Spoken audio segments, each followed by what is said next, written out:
मैं हूं अंजलि और आप देख रहे हैं PRJ न्यूज। उद्धव ठाकरे को चुनाव आयोग से क्यों लगा झटका? एकनाथ शिंदे ने ऐसे जीता शिवसेना पर दावे की लड़ाई। चुनाव आयोग ने आंतरिक विवादों के समाधान के लिए एक स्वतंत्र और निष्पक्ष प्रक्रिया पर भी जोर दिया।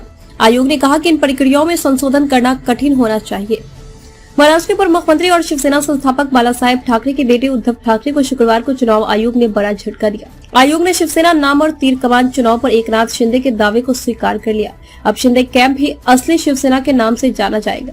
वहीं उद्धव कैंप को वह नाम और चुनाव चिन्ह बरकरार रखने की इजाजत दी जो उन्हें अक्टूबर 2022 में संपन्न हुए विधानसभा उपचुनाव से पहले सौंपा गया था। उद्धव खेमे की पार्टी का नाम शिवसेना उद्धव बालासाहेब ठाकरे और ज्वलंत मशाल चुनाव चिन्ह के रूप में मिला था। चुनाव आयोग ने 78 पन्नों के आदेश में इसके बारे में विस्तार से बताया है।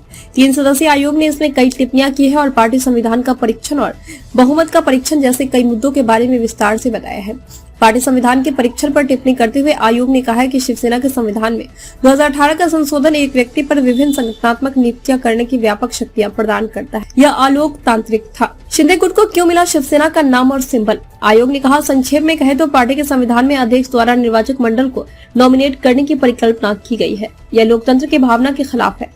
चुनाव आयोग ने बहुमत के परीक्षण से संबंधित विभिन्न तथ्यों का विश्लेषण किया और निष्कर्ष निकाला कि शिंदे का समर्थन करने वाले विधायकों को 2019 के महाराष्ट्र विधानसभा चुनाव में शिवसेना के 55 विजयी उम्मीदवारों के पक्ष में लगभग 76% वोट मिले थे।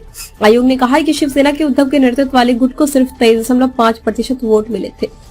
एकनाथ शिंदे के नेतृत्व वाले समूह को शिवसेना नाम और उसके चुनाव चिन्ह धनुष और तीर आवंटित करने का आदेश देते हुए चुनाव आयोग ने शुक्रवार को यह भी कहा कि राजनीतिक दलों के संविधान में पदाधिकारियों के स्वतंत्र, निष्पक्ष और पारदर्शी चुनाव का प्रावधान होना चाहिए। चुनाव आयोग ने कहा है कि अक्सर बिना किसी चुनाव के लोगों को अलोकतांत्रिक रूप से नियुक्त करने के लिए पार्टी के संविधान को विकृत किया जाता है। चुनाव आयोग ने आंतरिक विवादों के समाधान के लिए एक स्वतंत्र और निष्पक्ष प्रक्रिया पर भी जोर दिया। आयोग ने कहा कि इन प्रक्रियाओं में संशोधन करना कठिन होना चाहिए।